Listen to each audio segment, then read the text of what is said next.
Hey folks, it's Nate. Thanks for joining me at the art table again today. Once upon a time, I worked in the public sector, specifically in a library system. One thing that was often said by people working in that library, and that took me a while to come to accept, was that you cannot train the public. What we meant by that is that you can provide various facilities to the public, but you cannot expect the public to use them in the ways you expect them to use them. Now, you can set standards of behavior, for example. You don't want people running around and yelling in the library. You don't want people having sex in the library. And yes, that does happen. You do not want people getting high in the bathrooms. However, these are all general understandings about the public square that the public in general recognizes and accepts on a general level. You don't really have to train them into these things. You just have to punish people who transgress against these rules. A better example of something you cannot train the public out of is asking people to put their books in a specific place when they are ready to return them. They are just going to leave them on the table 9 times out of 10, because when they are done with their books at home, that is what they generally do with them. The habit is deeply ingrained in most people and the way they use their belongings. Most people tend to set things down whenever they are done with them and then come back to that place when they are ready to begin using that thing again. Librarians the world over have grown to accept the fact that this is how they will treat their books in a library, and there is no real point to having a centralized return location for them. Either that, or they develop a lot of gray hair and eventually leave the profession. In the same way you cannot train the public as regards to the use of a public library, you cannot train the public as regards to the use of a story. People tend to react to narratives on an instinctive level. They assess what they see through a couple of lenses that help them to understand and appreciate what is going on. It is far more important for a storyteller to understand those lenses and how people judge a story based on them than it is to develop your own theory of how stories work and try to convince the public to look at stories through that lens because your lens is just so much better than any other available. That's not how people look at stories. That's not how people read stories. That's not how they appreciate stories. A fascinating example of this is the Johnny Depp versus Amber Heard legal battle that is playing out as of this recording. If by some chance you are not familiar with this legal battle, or you are watching this video at some far-flung point in the future, and this flash in the pan of celebrity pop culture has not carried forward to that point, which it probably won't, Depp v. Heard is a defamation lawsuit between Johnny Depp and Amber Heard, two fairly well-known Hollywood celebrities, although Johnny Depp is the better known of the two. This trial is not over yet, so I cannot tell you who won and who lost. What I can tell you is that in the time leading up to this lawsuit, the general opinion of the public was on Amber Heard's side. The story as they understood it was that Amber Heard was abused by her ex-husband, Johnny Depp. Amber Heard published an editorial in a magazine explaining her difficulties with domestic abuse, but not explicitly naming Johnny Depp. And when Johnny Depp sued her for defaming him with actions he did not do, Amber Heard portrayed him as an abusive ex who was trying to make the victim of his abuse be silent and not talk about it in public. Now, that is a very easy story to understand. It has a certain ring of truth to it, and it evokes a very strong emotional response, which is the desire of the general public, and men in particular, to prevent or avenge the abuse of a woman. All of these things gave Amber the initial advantage. However, at this point in the trial, public opinion is almost entirely on Johnny Depp's side. This is a very interesting phenomenon because he came into the trial with very little popular support outside of a dedicated fan base. It's also very interesting due to the way Johnny Depp's story has circulated, but that's not really the topic that I want to discuss. While I do like new media, and new media has had a big hand in telling Johnny Depp's story to the broader public, there are plenty of other people who are better qualified to talk about that than I am, and it's not what really interests me. It is the elements of Johnny Depp's story that has turned him from villain to hero that really does interest me. And I think it's true that the public does see Johnny Depp as a hero now. There are a lot of people who don't like that. And let me start by saying, I don't think it matters whether Johnny Depp is a hero or not. You cannot train the public. They are going to see him as one. Yes, Johnny Depp has not been a very good spouse to any of his ex-wives, and he does have more than one. Johnny Depp is a serial cheater, and if nothing else, that, to me, qualifies as emotional abuse of your spouse. Furthermore, Johnny Depp is a bit of a prima donna, and he's generally drunk or out of his head on drugs, or at least he was for most of his career. It sounds, although I cannot testify this myself, it sounds like Johnny Depp has taken great strides towards sobriety over the course of the trial as part of his way of dealing with the pressure. That's an interesting way of dealing with pressure, but in general, it sounds like a healthy one, so congratulations to you there, Mr. Depp. So, how is it that a man whose life is a bit of a train wreck, who has been mildly abusive to all of his spouses, and whose career leaves him terminally out of touch with the general public, has managed to get the public on his side?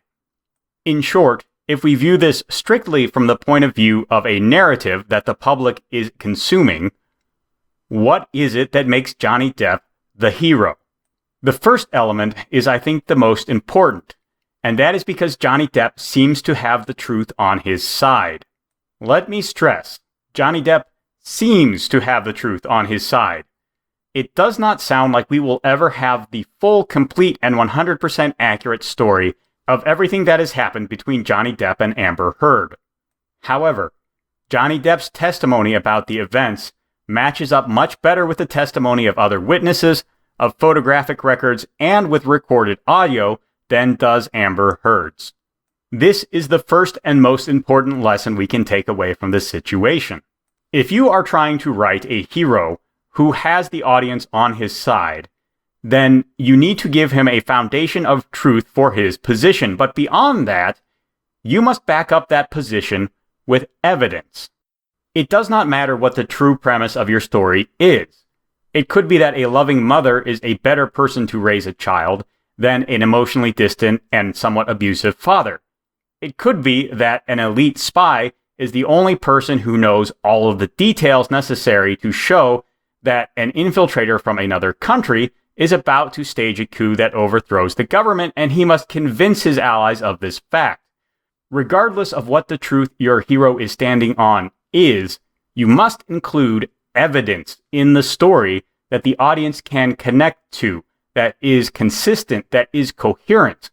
Otherwise, your character will just come off as a self-righteous preacher. This is, ironically, the place Amber Heard has wound up at the end of the lawsuit. At the center of any defamation lawsuit is a very clear moral question. Did somebody lie about somebody else, or were they telling the truth? Amber Heard maintains that she was telling the truth, but she can produce very little to no evidence to back up this assertion. As the trial has dragged on and evidence has failed to come to light, people have grown more and more hostile to her position because it sounds more and more hypocritical for her to preach the way she does in the face of the evidence that Johnny Depp is presenting against her. Both sides are telling a story, but only one side is presenting evidence. Be very careful the evidence you put in your story. If you're not careful, if you present the wrong evidence, especially if you present evidence that contradicts your hero, or at least the character you think is the hero, don't be surprised if your audience walks away thinking that someone other than the hero you thought you were writing is in fact the hero of the story. Second, I think Johnny Depp has become a hero in this story because of the forces arrayed against him. First and foremost, there's Amber Heard herself. She's a really unpleasant person by all accounts. Her behavior to other people is off-putting. The things she says in some of the audio recordings that have been presented in court are really off-putting. And her actions, since the signing of the divorce between herself and Johnny Depp, have been sleazy, underhanded, and worked constantly to undermine the agreement they came to when they divorced. Now, if this were the only opposition in play, I don't think Johnny Depp would be lionized as quite the hero he is now. The problem is, beyond Amber Heard, there is a whole press machine that seems to be tied in with her marketing firm that has been pressing hard against Johnny Depp since the beginning. Now, part of this is because, due to some arcane parts of the legal process, he initially sued a magazine and not Amber Heard herself for defamation. So, they may have been biased against him a little bit just by that. Publishers don't like to see other publishers get sued just for publishing things, after all. The problem is, whether that sentiment is justified or not, by lining up very one-sidedly on Amber Heard's side, the press have created a very powerful opposing force that Johnny Depp can fight against. Everyone likes to see an underdog, and furthermore, the conviction necessary to stand up against a large, powerful alliance of figures, whether they be socially powerful, financially powerful, politically powerful, or physically powerful, is a fundamental trait of heroes in every narrative about heroes that has ever been told. Johnny Depp has demonstrated that conviction, and in turn, this has made him look more heroic in the eyes of the public. It is human nature to see that kind of conviction and think, oh, I would want that guy on my side if I was in a bind. That is an essential part of what a hero is in the eyes of the general public. If you're trying to tell a heroic narrative, that is something you must keep in mind as well. It is okay for heroes to be wishy-washy sometimes, for them to have character flaws, for them to struggle. But eventually, they have to demonstrate that kind of conviction, and they have to do it on a consistent basis. Johnny Depp has been prosecuting this lawsuit for something like 5 years. He has shown this conviction for a long time. And while I'm sure it hasn't always been fun, while I'm sure he's been depressed, while I'm sure he struggled with it, ultimately he has always carried through on that conviction. That is heroic behavior. Third and finally, Depp v. Heard presents a very fundamental moral question. If it is true that Johnny Depp has been lied about, then he has lost his career, a great deal of time and money, and a significant portion of his good name to Amber Heard. That is an injustice. People do not like to see an injustice carried through. And when a person is wronged and wronged grievously, we are willing to forgive them many past evils if they go out to set that wrong right in a way that we agree with. A great example of this is the film John Wick. John Wick is generally viewed as a hero, at least in the first film in that franchise. Yes, he was a paid assassin, and yes, that's a pretty evil line of work, if you ask me. But the crimes committed against John at the beginning of the film are very egregious. We want to see them set right, and it just so happens that John Wick can do so in a really satisfying way. By the same token, Johnny Depp, not a good person, kind of abusive to all of his spouses, as I've said before. But the wrong done to him is quite egregious. It is not a fair and just punishment for his previous wrongdoings, adjudicated by those entrusted with resolving disputes of the kind that come from serial infidelity. If a serial car thief had his entire family murdered, I would still support him getting justice through the courts. And if he had to go out and get it himself, and did so using his conviction and the skills he acquired in a life of crime, I would still consider that to be a fairly heroic action, no matter the fact that being a serial car thief is still pretty selfish and evil to begin with. So, broken down like this, I hope it becomes a little more clear why the general public has begun to view Johnny Depp as a heroic figure in the case of his defamation lawsuit against Amber Heard.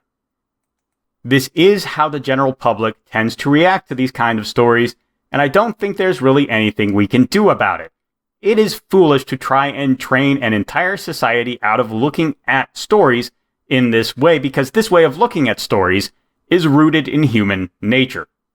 Instead, in the case of Depp versus Heard, as in the case of most major news stories, it is more important for the astute storyteller to study the reactions of the public and draw what lessons you can about how to then better tell them stories in the future.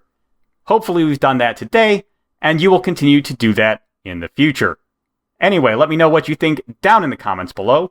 There's a like button and a subscribe button there. You can use those as you see fit, and I will talk to you later.